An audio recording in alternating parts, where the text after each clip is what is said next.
SB online একাডেমিতে সকলকে স্বাগতম। আমি সুমন আছি তোমাদের সাথে।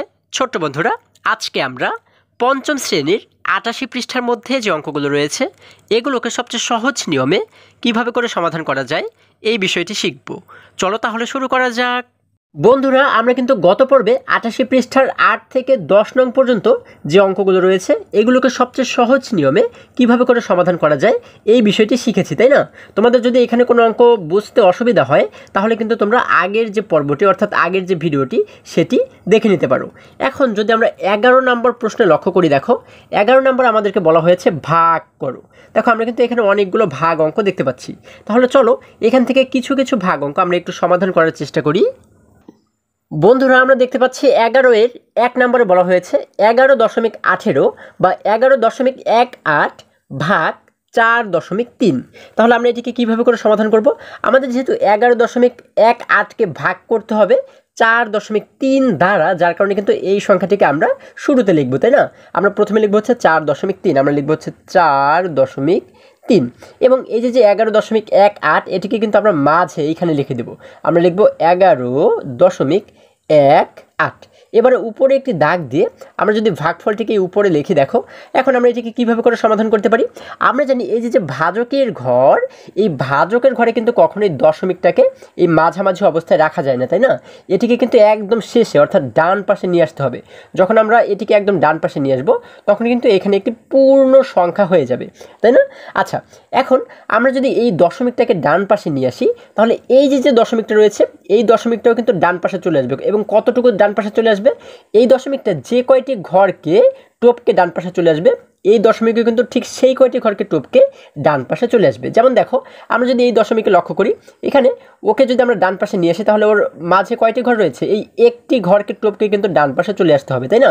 তাহলে ও একটি ঘরকে টপকে চলে আসলো ডান পাশে, এইখানে কিন্তু দশমিকটা চলে আসলো। এখন এই দশমিকটা কিন্তু আর নেই, যেহেতু এই দশমিকটি একটি ঘরকে টপকে ডান পাশে চলে আসলো, যার কারণে এই দশমিকও এক ঘরকে টপকে ডান পাশে চলে আসবে। অর্থাৎ এক ঘর মানে হচ্ছে এই যে এক রয়েছে, এই এককে টপকে এইখানে কিন্তু চলে আসবে, তাই না? তাহলে এইখানে কিন্তু আর দশমিকটা এখন নেই, তাই না? এখন হয়ে গেল কত? দেখো এখানে হয়ে গেল ৪ এবং ৩ মিলে কিন্তু হয়ে গেল ৪৩। তার মানে এটি কিন্তু একটি পূর্ণ সংখ্যা হয়ে গেল এবং এইখানে হলো ১১.৮।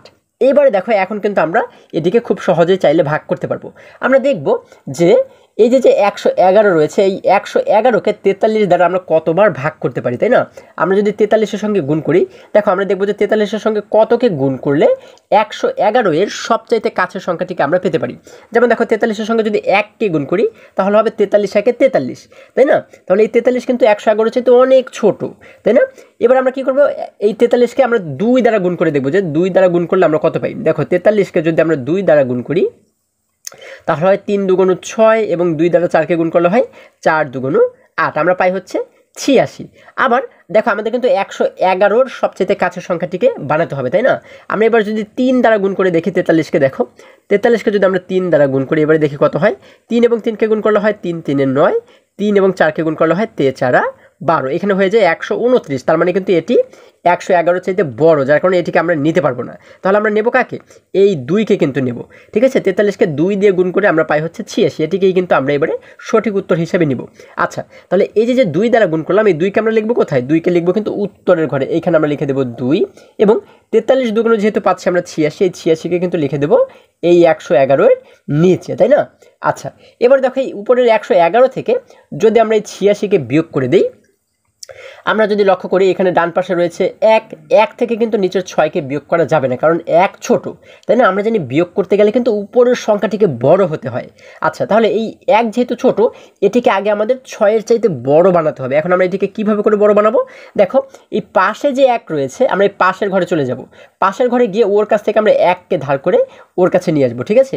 আচ্ছা দেখো আমরা যখন পাশের ঘরে গেলাম দেখলাম যে ওর কাছে রয়েছে একটি মাত্র ১, তাই না? এই ১কে আমরা ধার করে এই ১-এর কাছে নিয়ে আসবো। দেখো ও কিন্তু আগে ছিল শুধুমাত্র ১, তাই না?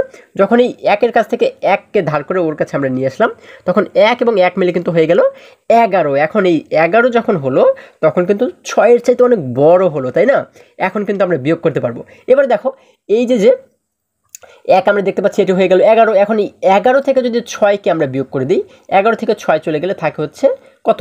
থাকে হচ্ছে ৫, তাই না? আমরা এখানে লিখে দিলাম ৫। এবারে দেখো এই যে এক আমরা দেখতে পাচ্ছি এখানে কি এক রয়েছে? না বন্ধুরা, এখানে কিন্তু আর এক নেই। কারণ কি? কারণ হচ্ছে এই যে এক ছিল ওকে তো আমরা এই পাশে আমরা ধার করে দিয়েছিলাম, তাই না? একের কাছে আমরা দিয়েই দিয়েছিলাম, যার কারণে এক থেকে এক কমে গিয়ে ও কিন্তু এখন হয়ে গেল শূন্য। ও কিন্তু আর এখন আর এক নেই। এখন এই যে শূন্য রয়েছে, এই শূন্য থেকে কি আমরা নিচের 8কে বিয়োগ করতে পারবো? এখন তো আরও পারবো না, তাই না? কারণ ও তো শূন্য, ওর কাছ থেকে তো বিয়োগ করার মতো কিছুই নেই। তাহলে এই শূন্যটাকে এবার আমরা কি করব? একই রকমভাবে কিন্তু বড় বানাবো, তাই না? আমরা কি করব? এই পাশের ঘরে চলে যাব। আমরা কিন্তু এই বা পাশে যাব। বা পাশে যখন গেলাম তখন দেখলাম এখানে রয়েছে আরও একটি এক। তাহলে এই একটিকে যদি এই শূন্যের কাছে আমরা নিয়ে আসি, দেখো ও কিন্তু আগে ছিল শূন্য, যখন এই এককে ওর কাছে নিয়ে আসলাম তখন এক এবং শূন্য মিলে হয়ে গেল 10। এখন কিন্তু 8-এর চাইতে বড় হয়ে গেল।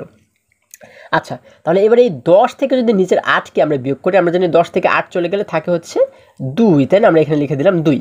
এবার দেখো আমরা যদি এইখানে লক্ষ্য করি, এইখানে যে এক দেখতে পাচ্ছি এইখানে কি এক রয়েছে? না বন্ধুরা, এইখানেও কিন্তু এক নেই। কারণ হচ্ছে কি? কারণ এই এক থেকে কিন্তু আমরা এককে ওর কাছে ধার করে দিয়েছিলাম, তাই না?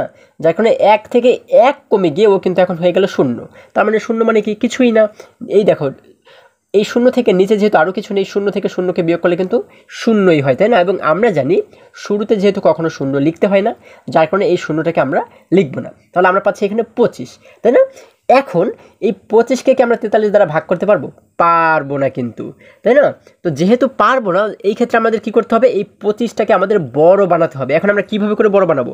দেখো আমরা যদি এখানে লক্ষ্য করি, এখানে দেখতে পাচ্ছি এই যে কিন্তু 8 রয়েছে। এই 8কে কিন্তু আমরা চাইলে নিচে নামিয়ে আনতে পারি, তাই না? তবে এইখানে কিন্তু আমরা ইচ্ছে হলে এই 8কে নিচে নামিয়ে নিয়ে আসতে পারি না। কারণ হচ্ছে কি? দেখো এই 8-এর কাছে যে আমরা যাব, 8-এর কাছে যাবার আগে কিন্তু একটি দশমিক আছে। দেখো এই দশমিককে আমরা কিন্তু টপকে 8-এর কাছে সরাসরি যেতে পারি না, তাই না? 8-এর কাছে যেতে গেলে আগে এই দশমিকের একটা ব্যবস্থা করে তারপরে যেতে হবে। এখন আমরা কি করতে পারি তাহলে? এই দশমিকটাকে আমরা সরাসরি উপরে নিয়ে যাব, ঠিক আছে? এই যে উত্তরের উত্তরের ঘরে আমরা দশমিকটাকে নিয়ে যাব। যখন এই দশমিকটা এখানে চলে আসলো তখন কিন্তু এই 8টা এখন কি উন্মুক্ত হয়ে গেল, মানে 8-এর কাছে কিন্তু এখন আর আমাদের যেতে কোনো বাধা নেই, তাই না? এখন আমরা 8-এর কাছে সরাসরি চলে গেলাম। এবারে এই 8টাকে যদি নিচে নামিয়ে নিয়ে আসি, দেখো এখন এখানে মোট কিন্তু হয়ে গেল 258। তার মানে 43-এর চাইতে কিন্তু অনেক বড় একটি সংখ্যা হয়ে গেছে, তাই না? এখন আমরা দেখবো যে 43-এর সঙ্গে কতকে গুণ করলে 258 আমরা পেতে পারি। দেখো আমরা যদি একটু গুণ করি, 43-এর সঙ্গে যদি আমরা এবারে 6কে গুণ করে দেখি, দেখো তোমরা কিন্তু অনুমান করে গুণ করবে, ঠিক আছে? আচ্ছা, প্রথমে হয়তো তোমরা 6 দিয়ে গুণ করে দেখতে পারো, তারপরে যদি আরও বড় সংখ্যা দরকার হয় তখন 7 দিয়ে, অথবা যদি ছোট সংখ্যা দরকার হয় তখন 5 দিয়ে। এইভাবে অনুমান করে কিন্তু আমাদের গুণ করতে হবে। আচ্ছা, 6 দ্বারা প্রথমে 3কে গুণ করলে হয় 3 6 18, 3 6 18, 18 8কে লিখলাম আমরা এইখানে, হাতে থাকে 1। এবারে 6-এর সঙ্গে 4কে গুণ করলে হয় 4 6 24, 24 এবং হাতের এই 1 মিলে হয়ে যায় 25। দেখো এখানে কিন্তু আমাদের মিলে যাচ্ছে, আমরা পাচ্ছি 258। এখানেও কিন্তু আমাদের ছিল 258, যেহেতু মিলে যাচ্ছে তার মানে কি আমরা কিন্তু এই 6কেই সঠিক উত্তর হিসেবে ধরে নিতে পারি, তাই না? অর্থাৎ যেহেতু 6 দ্বারা গুণ করে আমরা 258 পাচ্ছি, যার কারণে এই 6কে লিখবো হচ্ছে কোথায়? উত্তরের ঘরে কিন্তু আমরা লিখে দেবো 6, এবং 6 দিয়ে গুণ করে যেহেতু পাচ্ছি 258, এই 258কে কিন্তু আমরা এইখানে 258 এর নিচে লিখে দেবো। এবার এই 258 থেকে 258কেই যদি আমরা বিয়োগ করি তাহলে কিন্তু আর কিছুই থাকে না, মানে শূন্য। দেখো নিচে যেহেতু আমরা শূন্য পেয়ে গেছি, তার মানে আমরা বুঝতে পারি কি আমাদের ভাগ করা হয়ে গেছে। আমরা ভাগফল পাচ্ছি কত? 2.6। এটি হচ্ছে কি আমাদের উত্তর। আমরা উত্তর দিয়ে লিখবো হচ্ছে 2.6। দেখো কত সহজে আমরা এটিকে সমাধান করে ফেললাম। এবার একই রকমভাবে যদি আমরা 3 নম্বর অঙ্কটিকে লক্ষ্য করি, দেখো এখানে 3 নম্বরে বলা হয়েছে 22.8 ভাগ 9.5, অর্থাৎ এই 22.8কে ভাগ করতে হবে 9.5 দ্বারা, তাই না? যার কারণে কিন্তু এই 9.5কে আমরা শুরুতে লিখবো হচ্ছে 9.5 এবং মাঝখানে লিখবো হচ্ছে 22.8, তাই না? 22.8 আমরা এটিকে কিন্তু মাঝখানে লিখে দিলাম 22.8। এবার উপরে একটি দাগ দিয়ে আমরা যদি এটিকে একটু সমাধান করি, দেখো আমরা দেখতে পাচ্ছি এইখানে কিন্তু ভাজকের ঘরে একটি দশমিক রয়েছে। আমরা শুরুতেই কিন্তু এই দশমিকটাকে ডান পাশে নিয়ে আসবো, তাই না? যদি এটিকে ডান পাশে নিয়ে আসি তাহলে কয়টি ঘরকে টপকেও ডান পাশে চলে আসবে? একটি ঘরকে টপকে কিন্তু দেখো এখানে ডান পাশে চলে আসলো, তাই না? এইখান থেকে এই পাশে আসতে গেলে কিন্তু একটি ঘরকে টপকে ওর এই পাশে আসতে হলো, তাই না? দেখো এখন কিন্তু এই পাশে আর দশমিক নেই। এখন ও যেহেতু এক সংখ্যাকে টপকে ডান পাশে আসলো, তার মানে এই দশমিকও কিন্তু এক সংখ্যাকে টপকে ডান পাশে চলে যাবে। দেখো ও যেহেতু এখানে আছে, তার মানে এক সংখ্যা এই 8কে টপকে কিন্তু এই পাশে চলে আসবে, এক সংখ্যাকে টপকে এই পাশে চলে আসবে। তাহলে এবারে আমরা পাচ্ছি কত, দেখো আমরা এইখানে পাচ্ছি 9 এবং 5 মিলে হয়ে গেল 95 এবং এইখানে কিন্তু মোট হয়ে গেল 228। তার মানে এই দুটি কিন্তু পূর্ণ সংখ্যা আমরা পেয়ে গেছি, তাই না? আচ্ছা এইবারে দেখো আমরা যদি এবারে ভাগ করি, আমরা এই 228কে ভাগ করব 95 দ্বারা, তাই না? আমরা দেখব যে 95 সঙ্গে কতকে গুণ করলে আমরা 228-এর সবচাইতে কাছের সংখ্যাটিকে পেতে পারি। আচ্ছা দেখো আমরা যদি একটু 95কে গুণ করি, 95কে যদি আমরা এবারে 2 দ্বারা গুণ করি দেখি কত হয়। 2 এবং 5কে গুণ করলে হয় 5 দুগুণ 10, 10-এর শূন্যকে লিখলাম আমরা এইখানে, হাতে থাকে আমাদের এবারে 1। 2 এবং 9কে গুণ করলে হয় 9 দুগুণ 18, 18 এবং হাতের এই 1 মিলে হয়ে যায় 19। আমরা এখানে পাচ্ছি কিন্তু 190। আবার 95কে যদি আমরা 3 দ্বারা গুণ করি তাহলে কিন্তু এই যে 228 দেখতে পাচ্ছি এর চাইতে কিন্তু অনেক বেশি হয়ে যাবে, ঠিক আছে? যার কারণে কিন্তু আমরা 3 দ্বারা গুণ করতে পারি না। আমরা জানি হয় এর সমান বানাতে হবে আর না হলে কিন্তু এর চাইতে একটু ছোট বানাতে হবে, তাই না? তাহলে আমরা 2 দ্বারা গুণ করে কিন্তু একটু ছোট সংখ্যাটি পাচ্ছি, যার কারণে এই 2টাকে লিখবো হচ্ছে আমরা উত্তরের ঘরে, এখানে আমরা লিখে দেবো 2। এবং এই যে 190 পাচ্ছি 2 দ্বারা গুণ করে, এই 190কে লিখে দেবো আমরা এই নিচে, তাই না? আমরা লিখে দেবো 190। এবার এই 222 থেকে যদি 190কে বিয়োগ করি, দেখো 8 থেকে 0 চলে গেলে কিন্তু 8ই থেকে যায়, আমরা লিখে দিলাম 8। 2 থেকে 9কে আমরা বিয়োগ করতে পারি না কারণ 2 ছোট। এটিকে কীভাবে বড় বানাবো? ঠিক আগের অঙ্কের মতো আমরা চলে যাব বাম পাশে, তাই না? বাম পাশে গিয়ে এই যে 2 আমরা দেখতে পাচ্ছি, 2-এর কাছ থেকে 1কে ধার করে ওর কাছে আমরা নিয়ে আসবো। ও কিন্তু আগে ছিল শুধুমাত্র 2, যখন এই 2-এর কাছ থেকে যখন আমরা 1কে ধার করে ওর কাছে নিয়ে আসলাম তখন 1 এবং 2 মিলে হয়ে গেল 12, তাই না? এখন কিন্তু বড় হয়ে গেল। তাহলে এই 12 থেকে যদি 9কে আমরা বিয়োগ করি, আমরা জানি 12 থেকে 9 চলে গেলে থাকে হচ্ছে আমাদের আরও 3, আমরা লিখে দিলাম 3। এখানে ছিল কিন্তু দেখো এখানে কিন্তু এখন দেখতে পাচ্ছি 2, কিন্তু এই 2 থেকে যেহেতু 1 চলে গেছে, তাই না? 1কে ধার করে দিয়েছিলাম, যার কারণে 2 থেকে 1 কমে গিয়ে ও কিন্তু এখন হয়ে গেল কত, 1 হয়ে গেল, তাই না? 2 থেকে তো 1 চলেই গেছে, তাহলে আর রইল 1। এখন এই উপরের 1 থেকে নিচের 1কে বিয়োগ করলে কিন্তু আর কিছুই থাকে না, মানে 0। আমরা জানি শুরুতে কখনোই 0 লিখতে হয় না। আচ্ছা তাহলে আমাদের কিন্তু বিয়োগ করা হয়ে গেল। এবারে দেখো এখানে পাচ্ছি কিন্তু আমরা 38, তাই না? এখন এই 38কে কি 95 দ্বারা ভাগ করতে পারবো? পারবো না, কারণ 38 ছোট, 95-এর চাইতে কিন্তু এটি অনেক ছোট, তাই না? এখন এটিকে আমাদের আগে বড় বানাতে হবে। এখন আমরা কীভাবে করে বড় বানাবো? আমরা এই যে দশমিকটা দেখতে পাচ্ছি, এই দশমিকটাকে আমাদের এইখানে অর্থাৎ এই যে উত্তরের ঘরে আমাদের নিয়ে যেতে হবে। এবং আমি কিন্তু তোমাদেরকে আগের পর্বেও বলেছি, যখন আমরা উত্তরের ঘরে একটি দশমিক পাবো তখন কিন্তু আমরা এইখানে যতগুলো খুশি আমরা কিন্তু শূন্য এইখানে ব্যবহার করতে পারবো। আমাদের অঙ্ক যত সময় পর্যন্ত না মিলবে তত সময় পর্যন্ত আমরা এখানে শূন্য ব্যবহার করতে পারবো, ঠিক আছে? দেখো যেহেতু এখানে আমরা দশমিকটাকে নিয়ে গেলাম, তার মানে এখানে কিন্তু আমরা একটি শূন্য দিতে পারি, তাই না? আমাদের যে কয়টি শূন্য দরকার সেই কয়টি শূন্য আমরা এখানে ব্যবহার করতে পারি।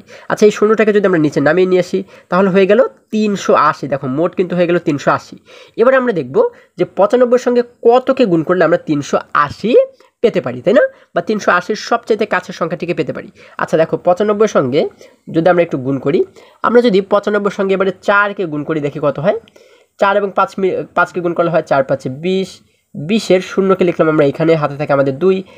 4 এবং 9কে গুণ করলে হয় 4 নং 36, 36 এবং এই হাতের 2 যদি আমরা যোগ করি তাহলে 36 এবং 2 মিলে হয়ে যায় 38, তাই না? দেখো আমরা কিন্তু এখানে পেয়ে যাচ্ছি 380।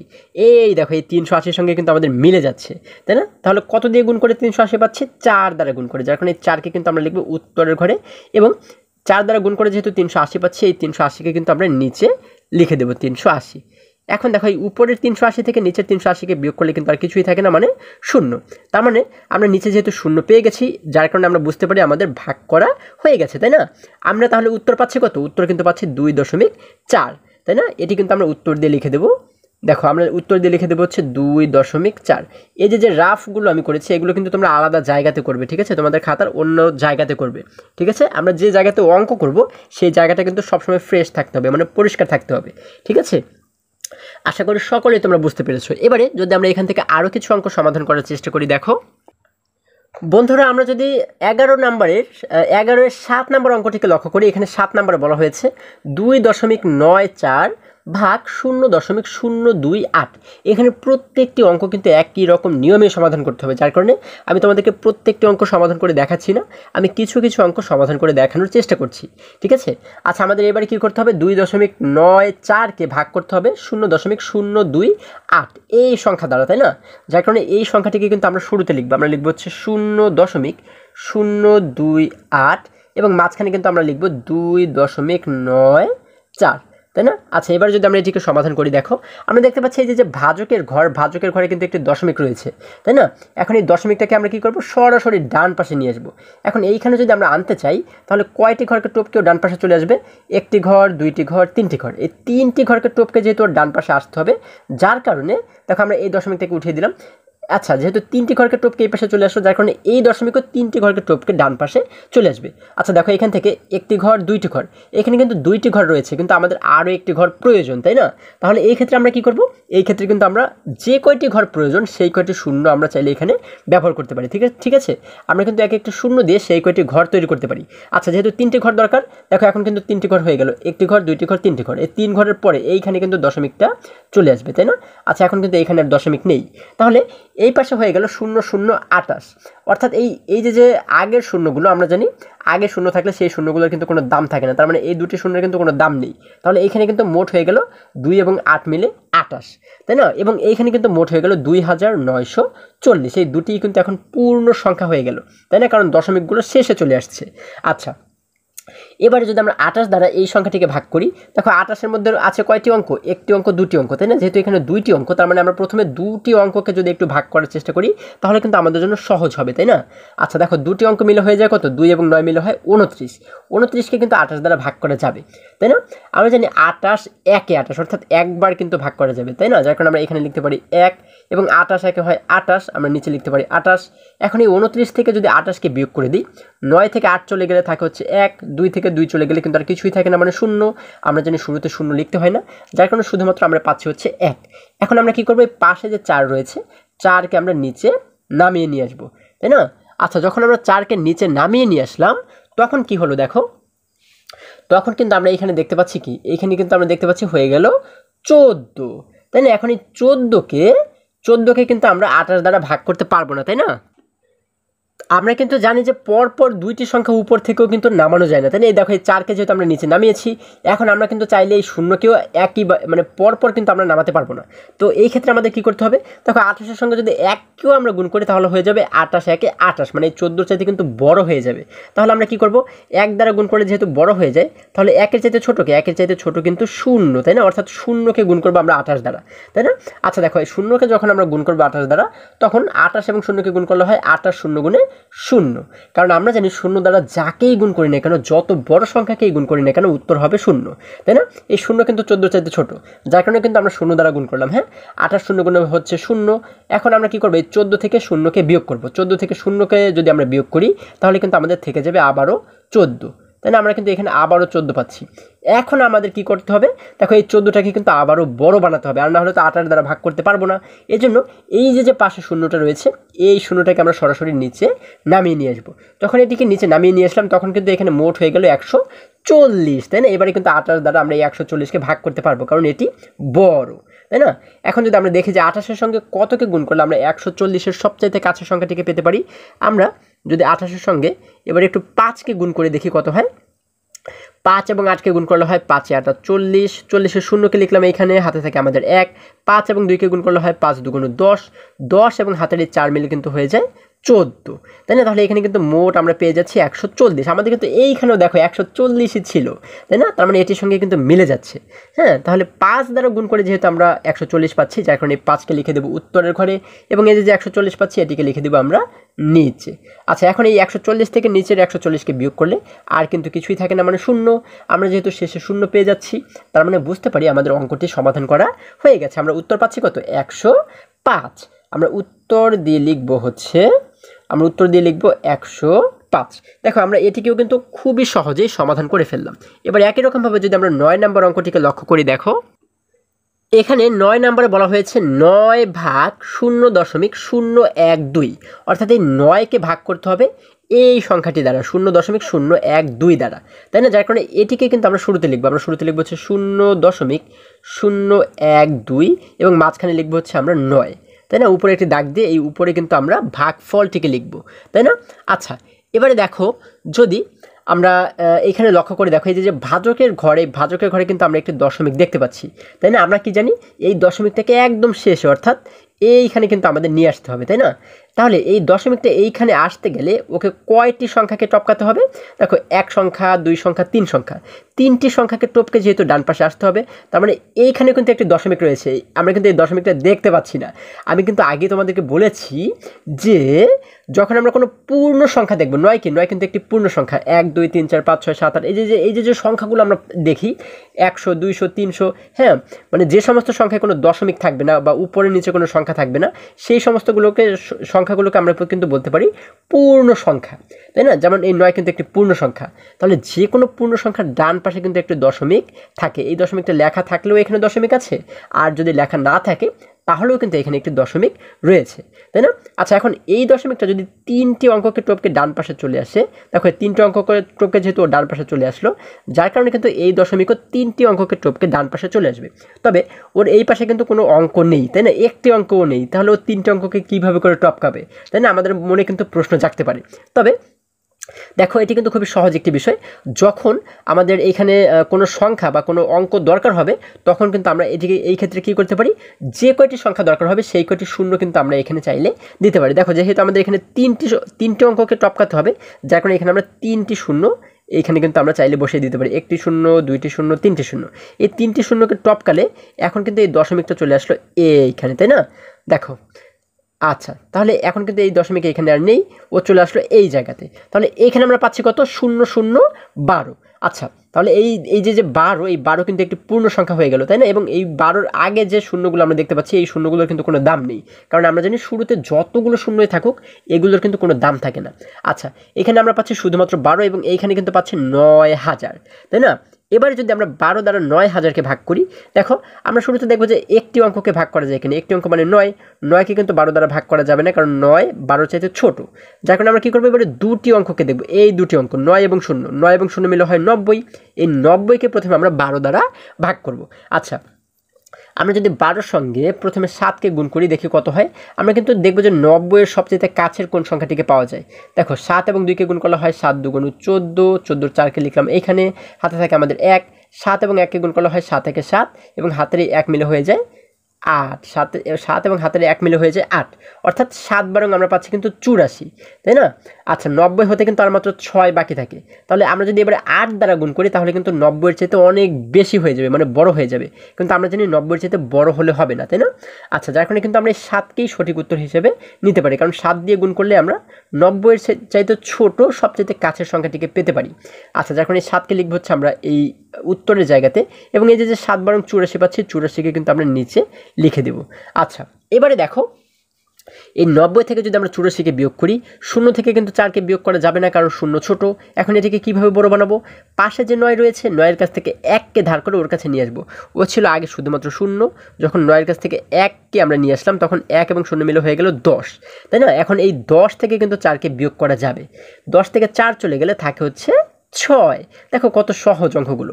এবার এখানে দেখতে পাচ্ছি কিন্তু আমরা 9, কিন্তু এখানে কি 9 রয়েছে? না বন্ধুরা, এখানে কিন্তু 9 নেই। এখানে 9 থেকে যেহেতু 1কে ধার করে দিয়েছিলাম, যার কারণে 1 কমে গিয়ে ও এখন হয়ে গেল 8। এখন এই উপরের 8 থেকে নিচের 8কে বিয়োগ করলে কিন্তু আর কিছুই থাকে না, মানে 0। আমরা জানি শুরুতে কখনোই 0 লিখতে হয় না, যার কারণে এখানে কিন্তু আমরা 0টাকে লিখব না। আচ্ছা, এখন এই যে পাশে দুটি 0 আমরা দেখতে পাচ্ছি, এই দুটি 0 কিন্তু এখনও পর্যন্ত ভাগ করা বাকি রয়ে গেছে, তাই না? আমরা কী করবো, পাশে যে একটি 0 রয়েছে এটিকে আমরা সরাসরি নিচে নামিয়ে নিয়ে আসলাম। এখন 6 এবং এই 0 মিলে হয়ে গেল 7। এবার আমরা দেখব যে 12-র সঙ্গে কতকে গুণ করলে 60 হয়। আমরা জানি 5 বারং 60, অর্থাৎ 12-র সঙ্গে 5কে গুণ করলে হয় 5 বারং 60। দেখো, আমরা উত্তর ঘরে লিখে দিলাম 5 এবং এখানে লিখে দিলাম 60, 5 বারং 60। এখন এই 60 থেকে 60কে বিয়োগ করলে তো আর কিছুই থাকে না, মানে 0। এবার আমাদের বাকি রইল কি, এই একটি 0, এটিকে কিন্তু এখনও পর্যন্ত ভাগ করা হয়নি, তাই না? যার কারণে এটিকে আমরা সরাসরি নিচে নামিয়ে নিয়ে আসবো। যখন এটিকে নিচে নামিয়ে নিয়ে আসলাম, তখন এখানে কিন্তু আমরা পাচ্ছি শুধুমাত্র 0। এখন আমরা দেখব যে 12-র সঙ্গে কতকে গুণ করলে আমরা 0 পাই। আমরা জানি 12-র সঙ্গে যদি একমাত্র 0কেই গুণ করি, তাহলেই কিন্তু 0 হবে, কারণ 0-এর সঙ্গে যাকেই আমরা গুণ করবো উত্তর কিন্তু 0ই হবে, তাই না? যার কারণে আমরা লিখতে পারি 12 0 গুণে 0। আচ্ছা, এখন এই 0 থেকে 0কে বিয়োগ করলে কিন্তু শেষে আমরা একটি 0 পাচ্ছি। তার মানে কিন্তু আমাদের ভাগ করা হয়ে গেছে, তাই না? প্রত্যেকটি অঙ্ককে কিন্তু এখান থেকে ভাগ করেছি। তাহলে আমরা ভাগফল পাচ্ছি কত?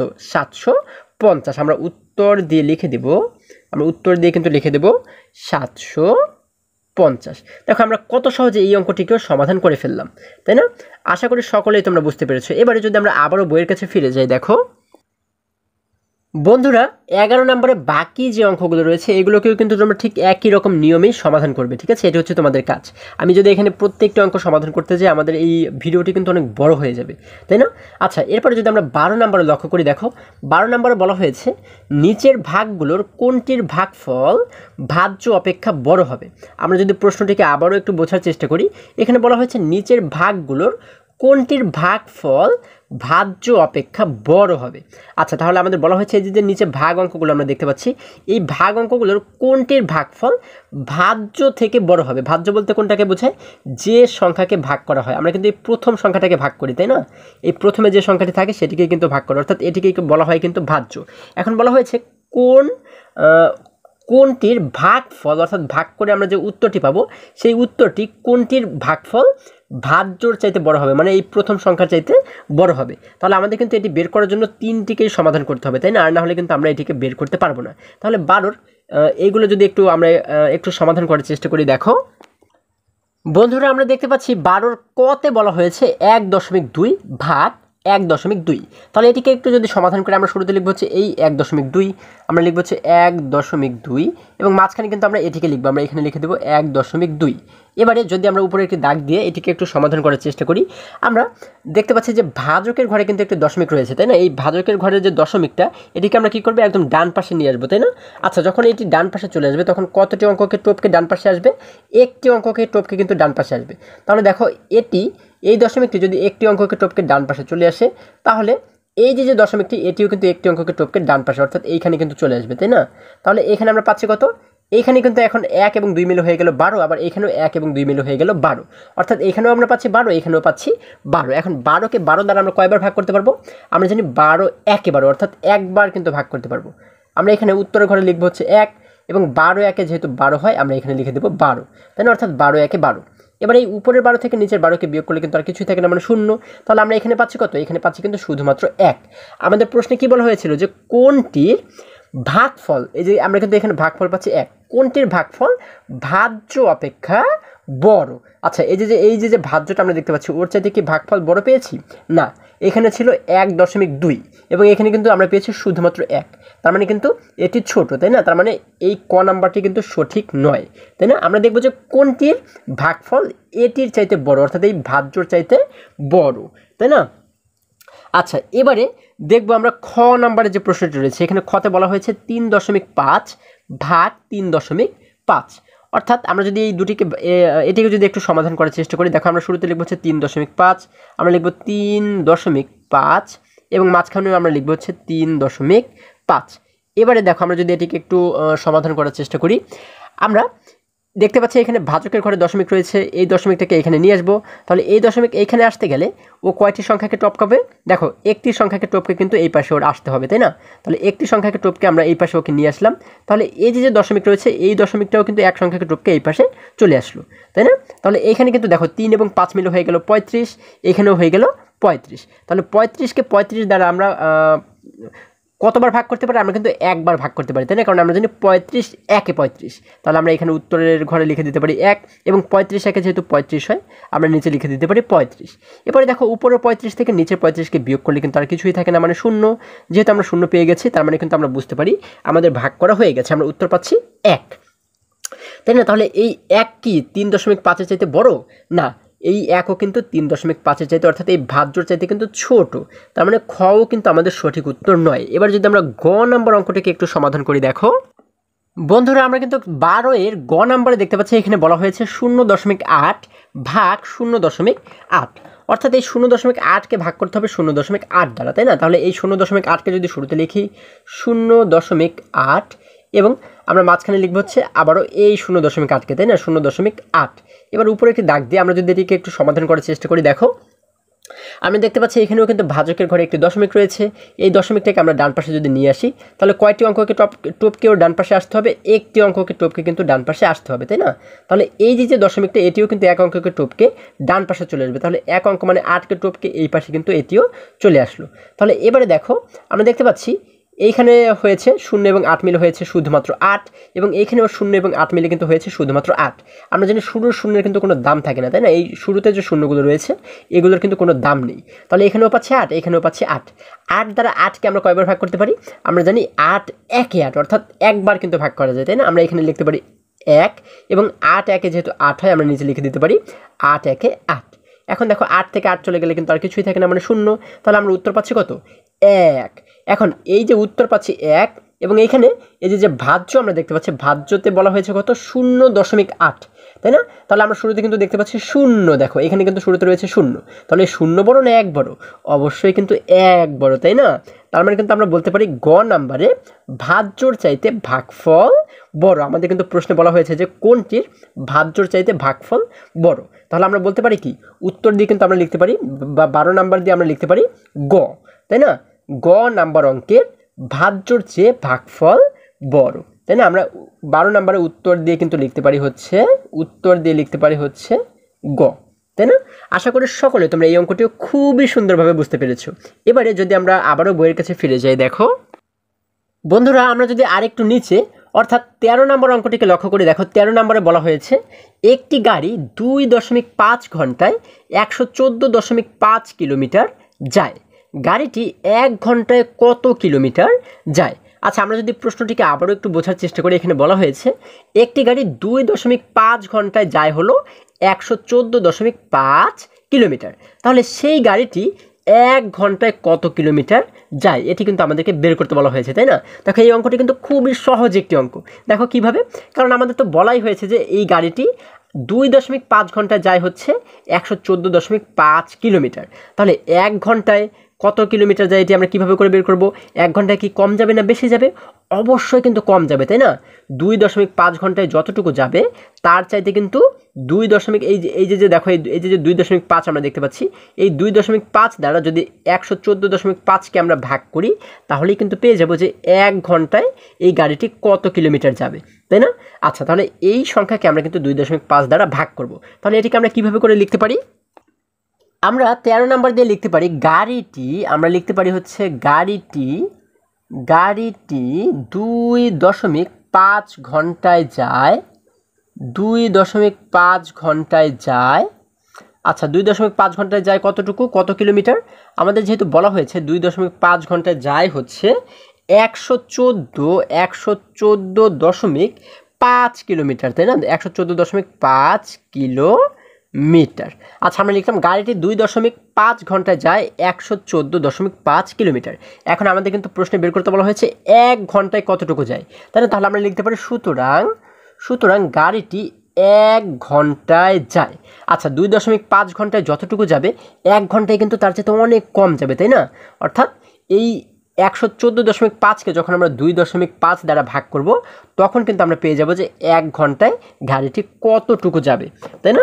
আচ্ছা, তাহলে আমরা এবারে কী করতে পারি? আমরা লিখব হচ্ছে 114.5, আমরা লিখব হচ্ছে 114.5, এবং একে আমরা ভাগ করব কত দ্বারা? 2.5 দ্বারা। আমরা লিখব 2.5, শেষে কিলোমিটার রয়েছে, আমরা কিন্তু শেষে কিলোমিটার একই রকমভাবেই কিন্তু রেখে দেবো, ঠিক আছে? আচ্ছা, আমরা লিখে দিলাম কিলোমিটার।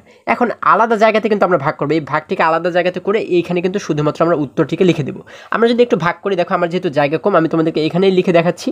আমরা ভাগ করবো হচ্ছে কীভাবে, দেখো আমরা কিন্তু শুরুতে লিখবো 2.5, তাই না? আমরা লিখবো হচ্ছে 2.5, এবং মাঝখানে কিন্তু আমরা লিখবো হচ্ছে 114.5। এবার যদি ভাগটাকে করি, দেখো আমরা দেখতে পাচ্ছি এখানে ভাজকের ঘরে কিন্তু একটি দশমিক রয়েছে। এই দশমিকটাকে আমরা কী করবো? একদম ডান পাশে নিয়ে আসবো, তাই না? তাহলে এই দশমিকটাকে যদি এই পাশে নিয়ে আসি তাহলে কয়টি ঘরকে টপকে ডান পাশে চলে আসলো? একটি ঘরকে টপকে কিন্তু ডান পাশে চলে আসলো। তাহলে এই যে দশমিকটা আমরা দেখতে পাচ্ছি এই দশমিকে কিন্তু এক ঘরকে টপকে এই পাশে অর্থাৎ ডান পাশে চলে আসবে, তাই না? তাহলে এইখানেও কিন্তু এখন আর দশমিক নেই। তাহলে এইখানে আমরা মোট পাচ্ছি হচ্ছে 2 এবং 5 মিলে হয়ে গেল 25, এবং এইখানে কিন্তু এই সব কয়টি সংখ্যা এখন এক হয়ে গেল, এক হয়ে এখন হয়ে গেল 1145। তাহলে এই পুরোটিকে যদি 25 দ্বারা আমরা এবারে ভাগ করি, দেখো আমরা শুরুতে দেখব যে এক অঙ্ককে 25 দ্বারা ভাগ করা যায় কিনা। এক অঙ্ক মিলে কিন্তু শুধুমাত্র এক হয়, তাই না? এখন এককে তো 25 দ্বারা ভাগ করা যায় না। এবার আমরা দেখব যে দুই অঙ্ককে ভাগ করা যায় কিনা। দুই অঙ্ক মিলে হয় 11, এক এবং এক মিলে হয় 11। 11কেও 25 দ্বারা ভাগ করা যায় না, কারণ এটিও 25-এর চাইতে ছোট, যার কারণে তিন অঙ্ককে আমরা একসঙ্গে 25 দ্বারা ভাগ করব। তিন অঙ্ক মিলে হয়ে যায় 114, এই 114কে আমরা 25 দ্বারা এবারে ভাগ করব। আচ্ছা, আমরা এবারে যদি দেখি, দেখো যে 25-এর সঙ্গে একটু গুণ করি, যে 25-এর সঙ্গে কতকে গুণ করলে আমরা 114-র সবচাইতে কাছের সংখ্যাটিকে পেতে পারি। আমরা যদি 25-এর সঙ্গে 4কে গুণ করি, দেখি কত হয়। আমরা জানি 4 এবং 5কে গুণ করলে হয় 4 5 20, 20-এর শূন্যকে লিখলাম এখানে, হাতে থাকে আমাদের এবারে 2, 4 এবং 2কে গুণ করলে হয় 4 2 8, 8 এবং হাতের এই 2 মিলে হয়ে যায় 10। আমরা এখানে কিন্তু মোট পাচ্ছি 100। আচ্ছা, 4 দ্বারা গুণ করলে কিন্তু আমরা পাবো হচ্ছে 100, আবার 25কে যখন 5 দ্বারা গুণ করব, 5 দ্বারা গুণ করলে হয়ে যাবে 125, তখন কিন্তু 114-র চাইতে বড় হয়ে যাবে, তাই না? কিন্তু আমরা জানি 114-র চাইতে বড় হলে কিন্তু হবে না, যার কারণে 5 দ্বারা গুণ করলে যেহেতু বড় হয়ে যাবে, যার কারণে আমরা কিন্তু 4কেই সঠিক উত্তর হিসেবে ধরে নিব। আমরা 4কে লিখব উত্তরের জায়গাতে, এবং 4 25-এ যেহেতু 100 পাচ্ছি, এই 100কে লিখে দেবো আমরা নিচে। এখন এই 114 থেকে যদি 100কে বিয়োগ করি, দেখো 4 থেকে 0 চলে গেলে আমাদের 4ই থেকে যায়, লিখে দিলাম 4, 1 থেকে 0 চলে গেলে থাকে হচ্ছে 1, লিখে দিলাম 1, 1 থেকে 1 চলে গেলে আর কিছুই থাকে না, মানে 0। আমরা জানি শুরুতে কখনোই 0 লিখতে হয় না, আমরা পাচ্ছি এখানে শুধুমাত্র 14। এবার আমরা কি করব, পাশে যে 5 রয়েছে, এই 5টাকে কিন্তু সরাসরি নিচে নামিয়ে নিয়ে আসবো, তাই না? এখন এখানে মোট হয়ে গেল কত, 145। আচ্ছা, এবারে দেখবো যে 25-এর সঙ্গে কতকে গুণ করলে 145-এর সবচেয়ে কাছের সংখ্যাটিকে আমরা পেতে পারি, তাই না? আচ্ছা, আমরা যদি 25-এর সঙ্গে এবারে দেখো 25-এর সঙ্গে যদি আমরা 5কে গুণ করি, তাহলে কত হয়? 5 এবং 5কে গুণ করলে হয় 5 5 25, 25-এর 5কে লিখলাম আমরা এখানে, হাতে থাকে আমাদের এবারে 2, 5 এবং 2কে গুণ করলে হয় 5 2 10, 10 এবং হাতের এই 2 মিলে কত হয়ে যায়? 10 এবং 2 মিলে হয়ে যায় 12, তাই না? তাহলে আমরা এখানে কিন্তু মোট পাচ্ছি 125। 25কে যখন 5 দ্বারা গুণ করলাম, তখন পাচ্ছি 5 25-এ 125। আবার 25কে যদি আমরা 6 দ্বারা গুণ করি, তাহলে কিন্তু হয়ে যাবে 6 25-এ 150 হয়ে যাবে, ঠিক আছে? তোমরা চাইলে আলাদা জায়গাতে গুণ করেও দেখতে পারো। আচ্ছা, যখন 150 হয়ে যাবে, তখন কিন্তু 145-এর চাইতে বড় হয়ে যাবে, তাই না? আমরা জানি বড় হলে হবে না, তাই না? অবশ্যই ওর চাইতে ছোট হতে হবে অথবা ওর সমান হতে হবে। আচ্ছা, 6 দ্বারা গুণ করলে যেহেতু বড় হয়ে যায়, যার কারণে এই 5কেই কিন্তু আমরা সঠিক উত্তর হিসেবে ধরে নিব। আচ্ছা, আমরা এই 5কে লিখবো হচ্ছে এইখানে, এবং 5 দ্বারা গুণ করে আমরা পাচ্ছি কত? 125। এই 125কে লিখবো আমরা নিচে, 125। এখন এই উপরের সংখ্যা থেকে নিচের সংখ্যা যদি বিয়োগ করি, 5 থেকে 5 চলে গেলে থাকে 0, 4 থেকে 2 চলে গেলে থাকে আরও 2, 1 থেকে 1 চলে গেলে কিন্তু আর কিছুই থাকে না, মানে 0। তার মানে আমরা এখানে পাচ্ছি কত? আমরা পাচ্ছি কিন্তু শুধুমাত্র 20। এখন এই 20কে কি আমরা 25 দ্বারা ভাগ করতে পারবো? 25 দ্বারা কিন্তু ভাগ করতে পারবো না, কারণ 20 ছোট। এখন এই 20কে আমরা কীভাবে করে বড় বানাবো? আমরা এই যে দশমিকটা দেখতে পাচ্ছি, এই দশমিকটাকে সরাসরি উত্তরের ঘরে কিন্তু আমরা নিয়ে যাবো, তাই না? এইখানে আমরা নিয়ে যাব। যখন দশমিকটাকে আমরা উত্তরের ঘরে নিয়ে যাব, তখন কিন্তু আমরা চাইলে এইখানে যে কয়টি শূন্য আমাদের দরকার, সেই কয়টি শূন্য কিন্তু আমরা চাইলে এখানে ব্যবহার করতে পারবো, তাই না? আচ্ছা, আমরা শুরুতে একটি শূন্য নিলাম এবং এই শূন্যটাকে সরাসরি নিচে নামিয়ে নিয়ে আসলাম। যখন শূন্যটাকে নিচে নামিয়ে নিয়ে আসলাম, তখন কিন্তু এখানে দেখো মোট হয়ে গেল 200, তাই না? তার মানে কিন্তু এটি 25-এর চাইতে বড় হয়ে গেল। এখন আমরা দেখব যে 25-এর সঙ্গে কতকে গুণ করলে আমরা 200 পেতে পারি। দেখো, আমরা যদি 25-এর সঙ্গে এবারে যদি আমরা 8কে গুণ করি, তাহলে কত হয়? 5 এবং 8কে গুণ করলে হয় 5 8 40, 40-এর শূন্যকে লিখলাম এখানে, হাতে থেকে আমাদের 4, 8 এবং 2কে গুণ করলে হয় 8 2 16, 16 এবং হাতের এই 4 মিলে হয়ে যায় 20। দেখো, 16 এবং হাতের 4 মিলে হয়ে যায় 20। তার মানে এখানে কিন্তু আমাদের মোট 200 হয়ে যাচ্ছে, এটির সঙ্গে মিলে যাচ্ছে, তাই না? আমরা কত দ্বারা গুণ করে 200 পাচ্ছি? 8 দ্বারা, যার কারণে 8কে কিন্তু লিখে দেবো আমরা উত্তরের ঘরে, এবং 8 25-এ যেহেতু 200 হয়, এই 200কে আমরা লিখে দেবো নিচে। এখন এই 200 থেকে 200কে বিয়োগ করলে আর কিছুই থাকে না, মানে 0। আমরা কিন্তু নিচে যেহেতু 0 পেয়ে গেছি, তার মানে বুঝতে পারি আমাদের ভাগ করা হয়ে গেছে, তাই না? আমরা উত্তর পাচ্ছি কত? 45.8। তাহলে আমরা এইখানে লিখে দেবো হচ্ছে 45.8, শেষে কিলোমিটার রয়েছে, আমরা লিখে দেবো কিলোমিটার। আচ্ছা, এটি দ্বারা আমরা কি বুঝতে পারি?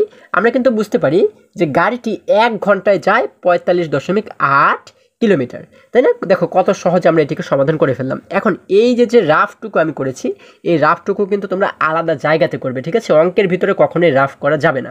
আমার জায়গা কম, যার কারণে আমি তোমাদের বোঝানোর জন্য এখানে করে দেখিয়েছি। তোমরা কিন্তু আলাদা জায়গাতে রাফ করবে। আচ্ছা, এবার আমরা উত্তর দিয়ে কী লিখবো? আমরা এবার উত্তর দিয়ে লিখে দেবো, কিন্তু উত্তর দিয়ে লিখে দেবো 45.8 কিলোমিটার, তাই না? 8 কিলোমিটার। আশা করি সকলেই তোমরা এই অঙ্কটিও খুবই সহজেই বুঝতে পেরেছো। এবারে যদি আমরা আবারও বইয়ের কাছে ফিরে যাই, দেখো বন্ধুরা, আমরা দেখতে পাচ্ছি এখানে 14 নম্বরে বলা হয়েছে একটি আয়তাকার জমির ক্ষেত্রফল 729 বর্গ মিটার, এর প্রস্থ 22.5 মিটার হলে দৈর্ঘ্য নির্ণয় করো। আচ্ছা, আমরা যদি প্রশ্নটিকে আবারও একটু বোঝার চেষ্টা করি, এখানে বলা হয়েছে একটি আয়তাকার জমির ক্ষেত্রফল হলো 729 বর্গমিটার, এর প্রস্থ 22.5 মিটার যদি হয় তাহলে এর দৈর্ঘ্য কত, এই দৈর্ঘ্যটা কিন্তু আমাদের নির্ণয় করতে বলা হয়েছে, তাই না?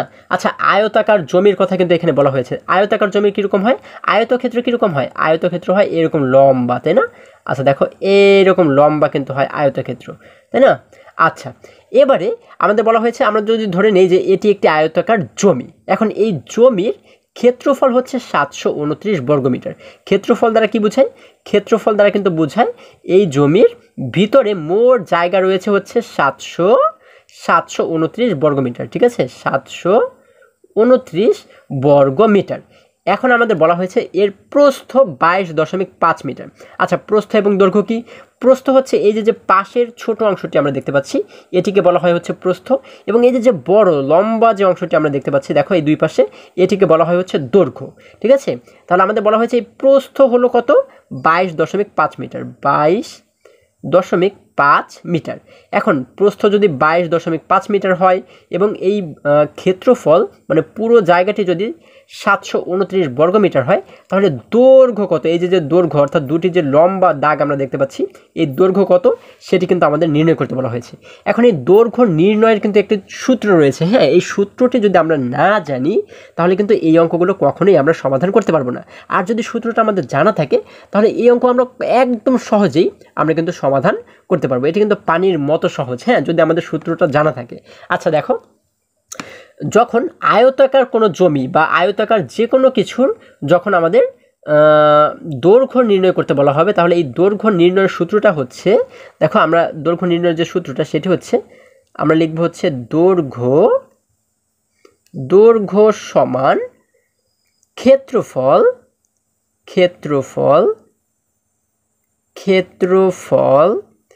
ক্ষেত্রফল ভাগ হচ্ছে প্রস্থ, ক্ষেত্রফল ভাগ হচ্ছে প্রস্থ, ঠিক আছে? তাহলে দৈর্ঘ্য নির্ণয়ের সূত্র হচ্ছে কি, দৈর্ঘ্য সমান ক্ষেত্রফল ভাগ প্রস্থ, অর্থাৎ এইখানে যে ক্ষেত্রফলটা আমরা দেখতে পাচ্ছি এই ক্ষেত্রফলকে আমরা ভাগ করব প্রস্থ দ্বারা। এই যে প্রস্থ দেওয়া রয়েছে এই প্রস্থ দ্বারা যদি ভাগ করি তাহলেই কিন্তু আমরা দৈর্ঘ্যটাকে অটোমেটিক পেয়ে যাব, ঠিক আছে? কত সহজ একটি বিষয়, তাই না? তাহলে আমরা 14 নাম্বার দিয়ে কি লিখতে পারি, দেখো আমরা 14 নাম্বার দিয়ে লিখতে পারি, দেওয়া আছে যে বিষয়গুলো দেওয়া রয়েছে, যেমন ক্ষেত্রফল দেওয়া রয়েছে, তারপরে হচ্ছে প্রস্থ দেওয়া রয়েছে, আমরা এইগুলো লিখব যে দেওয়া আছে ক্ষেত্রফল, আমাদের কিন্তু ক্ষেত্রফল দেওয়া রয়েছে, তাই না? আমরা লিখব হচ্ছে ক্ষেত্রফল সমান দেওয়া আছে আমাদের কত, ক্ষেত্রফল কিন্তু দেওয়া রয়েছে 729 বর্গ মিটার, তাই না, বর্গ মিটার। আচ্ছা, এবং আমাদের বলা হয়েছে কি, এবং আমাদের কিন্তু প্রস্থ দেওয়া রয়েছে, আমরা এবার লিখলাম এবং প্রস্থ যেহেতু দেওয়া রয়েছে আমরা লিখলাম হচ্ছে প্রস্থ দেওয়া রয়েছে কত, প্রস্থ দেওয়া রয়েছে 22.5 মিটার, 22.5 মিটার, ঠিক আছে? তাহলে আমরা লিখলাম দেওয়া আছে ক্ষেত্রফল সমান 729 বর্গমিটার এবং প্রস্থ দেওয়া রয়েছে 22.5 মিটার। এখন আমাদের বের করতে বলা হয়েছে কি, আমাদের তো বের করতে বলা হয়েছে দৈর্ঘ্য, তাহলে দৈর্ঘ্যের কিন্তু একটি সূত্র রয়েছে, আমি তোমাদেরকে বলেছি, আমরা কিন্তু এখন সেই সূত্রটিকে ব্যবহার করেই দৈর্ঘ্যটাকে নির্ণয় করব। তাহলে আমরা লিখব হচ্ছে আমরা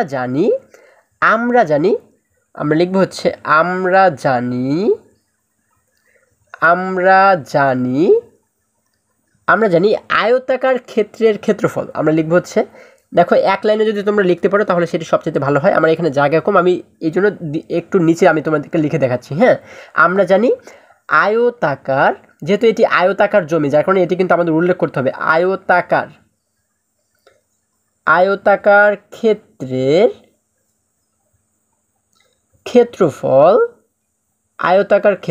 ক্ষেত্রফল সমান, আমাদের কিন্তু ক্ষেত্রফল না, আমাদের বের করতে বলা হয়েছে কি, আমাদের বের করতে বলা হয়েছে দৈর্ঘ্য, তাই না? তাহলে আমরা কিন্তু এখানে ক্ষেত্রফল লিখব না, আমরা লিখব হচ্ছে আয়তাকার ক্ষেত্রের দৈর্ঘ্য, যেহেতু দৈর্ঘ্য আমাদের বের করতে বলা হয়েছে, ক্ষেত্রফল তো আমাদের দেয়াই রয়েছে, তাই না?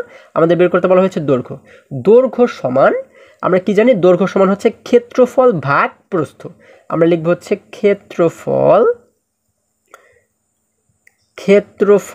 ভাগ প্রস্থ, ঠিক আছে, ক্ষেত্রফল ভাগ প্রস্থ, এবং শেষে যেহেতু মিটার রয়েছে আমরা কিন্তু লিখে দেব মিটার। ঠিক আছে।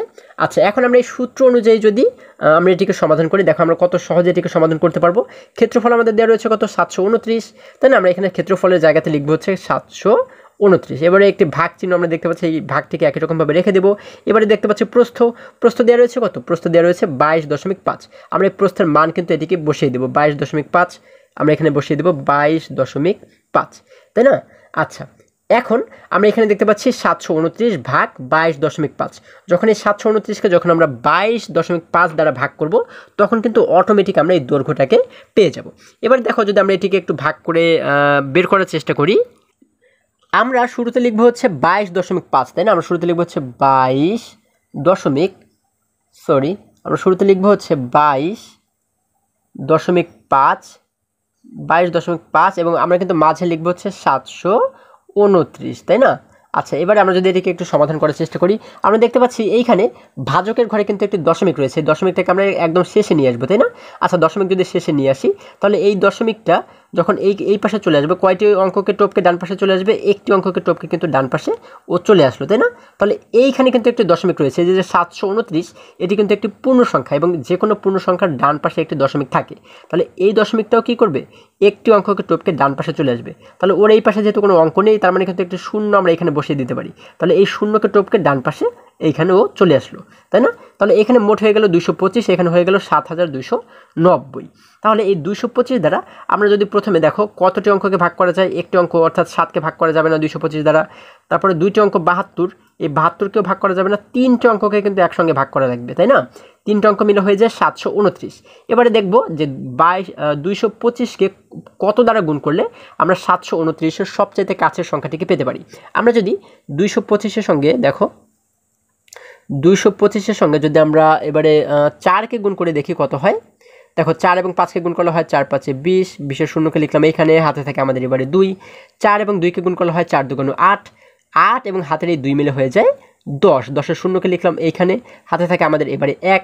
4 এবং 2কে গুণ করলে হয় 4 2 8, 8 এবং হাতের এই 1 মিলে হয়ে যায় 9। আমরা কিন্তু এখানে পাচ্ছি কত? এখানে কিন্তু আমরা পাচ্ছি 900 কিন্তু আমরা পাচ্ছি, তাই না? আচ্ছা, তাহলে 900 পাচ্ছি, তার মানে 900 কিন্তু 729-এর চাইতে অনেক বড়, যার কারণে এই 900-কে কিন্তু আমরা নিতে পারবো না। তাহলে আমরা 4 দ্বারা গুণ করে যেহেতু বড় সংখ্যা পাচ্ছি, যার কারণে কিন্তু আমাদের এবারে কী করতে হবে? ছোট সংখ্যা দ্বারা গুণ করতে হবে। আমরা এবারে 3 দ্বারা যদি গুণ করে দেখি, দেখো আমরা যদি 225কে যদি 3 দ্বারা গুণ করে দেখি, 3 এবং 5কে গুণ করলে হয় 3 5 15, 15 5কে লিখলাম আমরা এইখানে, হাতে থেকে আমাদের এবারে 1। 3 এবং 2কে গুণ করলে হয় 3 2 6, 6 এবং হাতের 1 মিলে হয়ে যায় 7।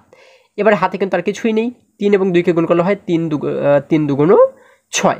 দেখো, আমরা 3 দ্বারা গুণ করে পাচ্ছি 675, তাহলে এটি কিন্তু 729-এর চাইতে ছোট, যার কারণে 3কে কিন্তু আমরা সঠিক উত্তর হিসেবে ধরে নিতে পারি, তাই না? আমরা এই 3কে লিখবো হচ্ছে উত্তরের ঘরে, আমরা এখানে লিখে দিলাম 3 এবং 3 দ্বারা গুণ করে যেহেতু পাচ্ছি 675, এই 675কে আমরা লিখে দেব নিচে।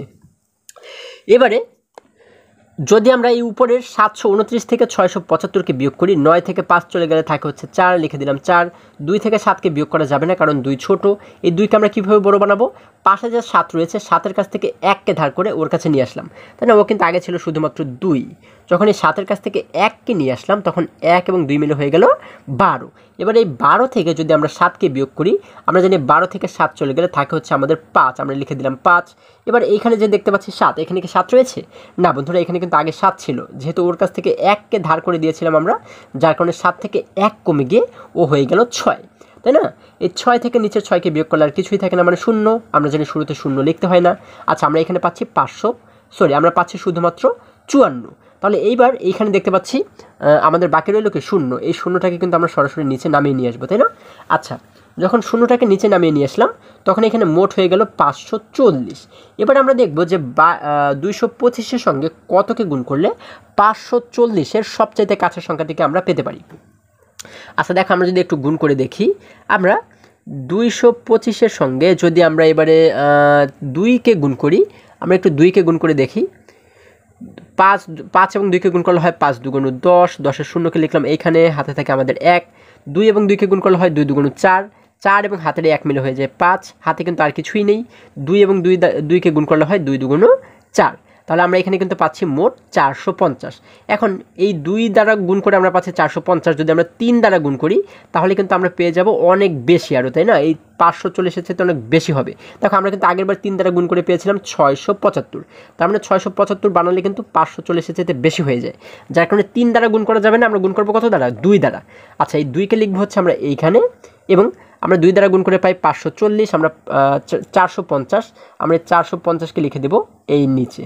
এখন দেখো যদি উপরের সংখ্যা থেকে নিচের সংখ্যাকে বিয়োগ করি, 0 থেকে 0 চলে গেলে থাকে 0, 4 থেকে 5কে আমরা বিয়োগ করতে পারি না, কারণ 4 হচ্ছে ছোট। এই ছোটোটাকে আমরা বড় বানাবো কীভাবে? পাশে যে 5 রয়েছে, 5-এর কাছ থেকে 1কে ধার করে ওর কাছে নিয়ে আসবো, তাই না? ও আগে ছিল শুধুমাত্র 4, যখন 5-এর কাছ থেকে 1 পেল তখন কিন্তু হয়ে গেল 14। এখন এই 14 থেকে যদি আমরা 5কে বিয়োগ করি, আমরা জানি 14 থেকে 5 চলে গেলে থাকে হচ্ছে 9, তাই না? এবং এখানে যে 5 দেখতে পাচ্ছি, এখানে কিন্তু আর 5 নেই, কারণ 5 থেকে 1কে ধার করে দিয়েছিলাম ওর কাছে, যার কারণে 1 কমে গিয়ে ও এখন হয়ে গেল 4। 4 থেকে নিচের 4কে না 4কে বিয়োগ করলে আর কিন্তু কিছুই থাকে না, মানে 0। তাহলে আমরা এখানে পাচ্ছি শুধুমাত্র 90। এবার এই 90কে কি 225 দ্বারা ভাগ করতে পারবো? পারবো না কিন্তু বন্ধুরা। এই জন্য আমরা কী করবো? এই 90কে আমাদের বড় বানাতে হবে। আমরা কীভাবে বড় বানাবো? এই যে দশমিক রয়েছে, এই দশমিকটাকে আমরা উত্তরের ঘরে নিয়ে যাব, এইখানে নিয়ে যাব, এবং আমরা জানি যে উত্তরের ঘরে যদি দশমিক আমরা পাই তাহলে কিন্তু এইখানে যে কয়টি শূন্য আমাদের দরকার আমরা কিন্তু সেই কয়টি শূন্য চাইলে এখানে বসাতে পারি, তাই না? আচ্ছা, আমরা যদি একটি শূন্য এখানে প্রথমে বসাই, দেখো এই শূন্যটিকে যদি নিচে নামিয়ে নিয়ে আসি, এখন এখানে কিন্তু মোট হয়ে গেল 900। আমরা এবারে দেখব যে 225-এর সঙ্গে কতকে গুণ করলে আমরা 900 পাই, তাই না? আচ্ছা, আমরা যদি এবারে দেখি, দেখো আমরা যদি এবারে 225-এর সঙ্গে যদি আমরা এবারে 8কে গুণ করে দেখি যে কত হয়, সরি আমরা 4কে গুণ করে দেখি কত হয়। 8কে গুণ করে তো অনেক বড় হয়ে যাবে, আমরা যদি 4কে গুণ করে দেখি কত হয়। 4 এবং 5কে গুণ করলে হয় 4 5 20, 20-এর শূন্যকে লিখলাম আমরা এইখানে, হাতে থাকে আমাদের 2, 4 এবং 2কে গুণ করলে হয় 4 2 8, 8 এবং হাতের এই 2 মিলে হয়ে যায় 10, 10-এর শূন্যকে লিখলাম আমরা এখানে, হাতে থাকে আমাদের এবারে 1। দেখো 4 এবং 2কে গুণ করলে হয় 4 2 8, 8 এবং হাতের এই 1 মিলে হয়ে যায় 9। আমরা কিন্তু এখানে মোট পাচ্ছি 900। তাহলে এই 900-র সঙ্গে কিন্তু আমাদের মিলে যাচ্ছে, তাই না? তাহলে আমরা কত দ্বারা গুণ করে 900 পাচ্ছি? 4 দ্বারা, যার কারণে 4কে কিন্তু লিখে দেবো এই জায়গাতে। তাহলে 4 দ্বারা গুণ করে যেহেতু 900 পাচ্ছি, আমরা নিচে লিখে দেবো 900। আচ্ছা, এবার 900 থেকে 900কে বিয়োগ করলে কিন্তু আর কিছুই থাকে না, মানে 0। আমরা নিচে যেহেতু 0 পেয়ে গেছি, তার মানে বুঝতে পারি কি আমাদের ভাগ করা হয়ে গেছে। তাহলে আমরা এখানে ভাগফল পাচ্ছি কত? আমরা ভাগফল পাচ্ছি 32.4, তাই না? তাহলে আমরা কি করব? এইখানে কিন্তু একটি সমান চিহ্ন দিয়ে আমরা লিখে দেবো হচ্ছে 32.4। দেখো আমরা এইখানে একটি সমান চিহ্ন দিয়ে আমরা লিখবো হচ্ছে কত? আমরা ভাগ করে পেয়েছি 32.4 মিটার, তাই না? 4 মিটার। আচ্ছা, তাহলে আমাদের কিন্তু এটি হচ্ছে কি উত্তর। এই যে দ্বারা আমরা বুঝতে পারি কি আয়তাকার ক্ষেত্রে দৈর্ঘ্য হলো 32.4 মিটার, তাই না? আমরা উত্তর দিয়ে লিখতে পারি কি? আমরা উত্তর দিয়ে লিখতে পারি দৈর্ঘ্য 32.4 মিটার, কিংবা শুধু যদি আমরা লিখেছি 32.4 মিটার, তাহলে কিন্তু আমাদের উত্তরটি সঠিক হবে। আশা করি এটিও তোমরা খুবই সহজেই বুঝতে পেরেছো।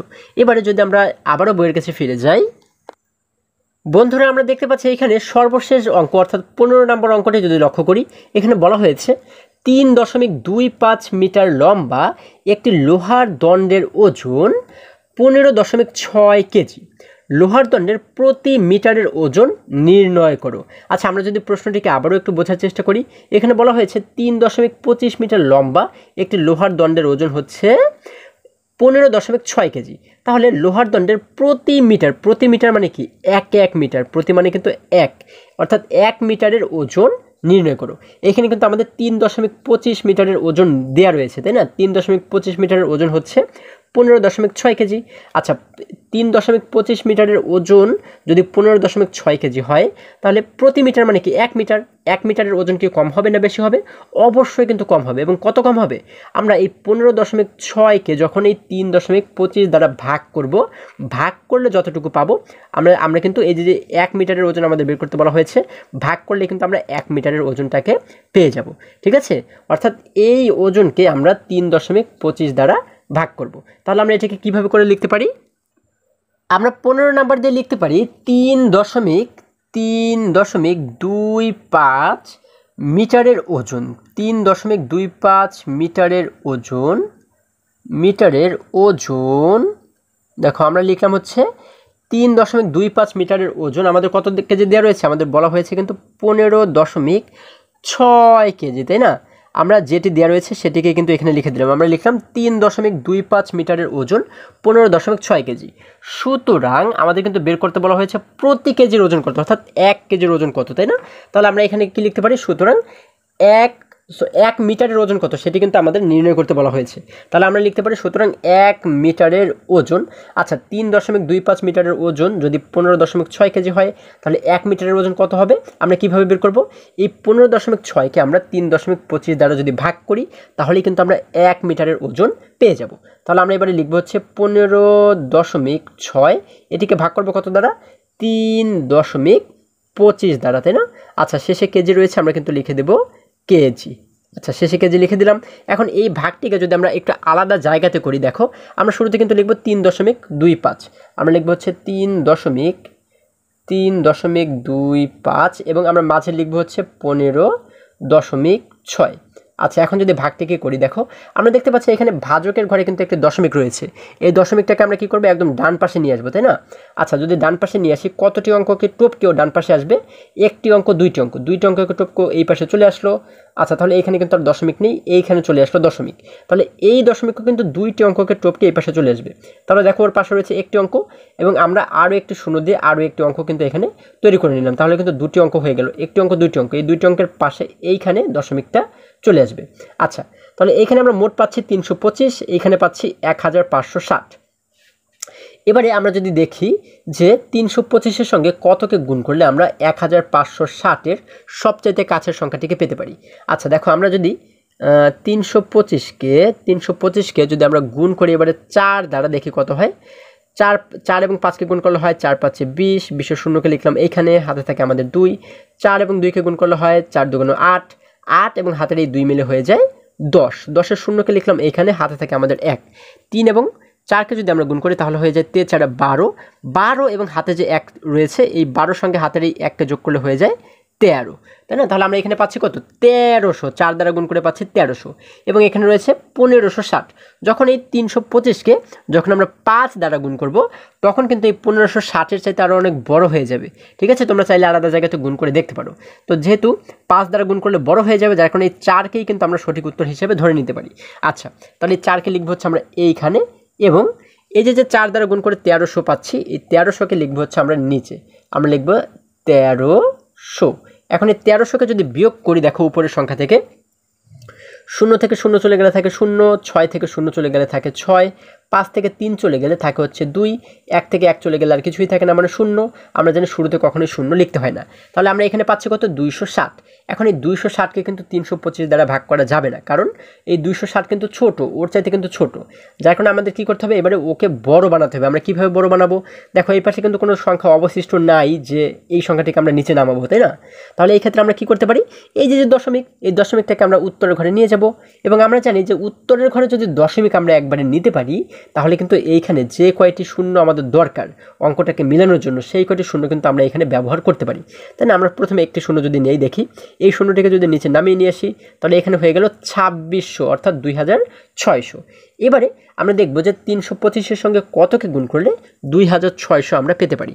আচ্ছা দেখো আমরা যদি 325-এর সঙ্গে এবারে 8কে গুণ করে দেখি। আচ্ছা দেখো 4কে গুণ করলে হয় 1300, তাহলে 4-এর ডাবল কি? 4-এর ডাবল কিন্তু 8, 8কে গুণ করলে কিন্তু 13 2 2600 আমরা পেয়ে যাবো, তাই না? আচ্ছা দেখো তো হয় কি না। 8 এবং 5কে গুণ করলে হয় 5 8 40, 40-এর শূন্যকে লিখলাম এইখানে, হাতে থাকে আমাদের 4। 8 এবং 2কে গুণ করলে হয় 8 2 16, 16 এবং হাতের এই 4 মিলে হয়ে যায় 20, তাই না? 20-এর শূন্যকে লিখলাম আমরা এখানে, হাতে থাকে আমাদের এবারে 2। এবারে 8 এবং 3কে গুণ করলে হয় 3 8 24, 24 এবং হাতের এই 2 মিলে হয়ে যায় 26। তাহলে দেখো আমরা কিন্তু এখানে পেয়ে গেছি 2600, তার মানে এই 2600-এর সঙ্গে কিন্তু মিলে যাচ্ছে। আমরা কত দ্বারা গুণ করে 2600 পাচ্ছি? 8 দ্বারা, যার কারণে এই 8কে লিখবো আমরা এইখানে এবং 8 দ্বারা গুণ করে যেহেতু 2600 পাচ্ছি, 26কে লিখে দেবো আমরা, 2600-কে লিখে দেবো এইখানে, না তাই না, নিচে। আচ্ছা এবারে এই 2600 থেকে নিচে 2600-কে বিয়োগ করলে কিন্তু আর কিছুই থাকে না, মানে 0। আমরা যেহেতু নিচে 0 পেয়ে যাচ্ছি তার মানে বুঝতে পারি আমাদের ভাগ করা হয়ে গেছে।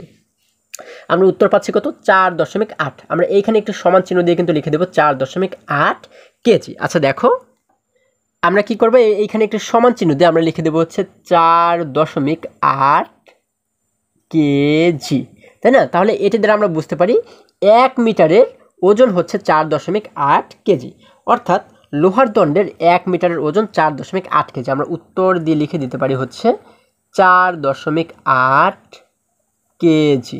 আশা করি আজকের প্রত্যেকটি অঙ্ক তোমরা খুবই সহজে এবং খুবই মজায় মজায় শিখতে পেরেছো। বন্ধুরা, আজকে আমাদের এই পর্যন্তই।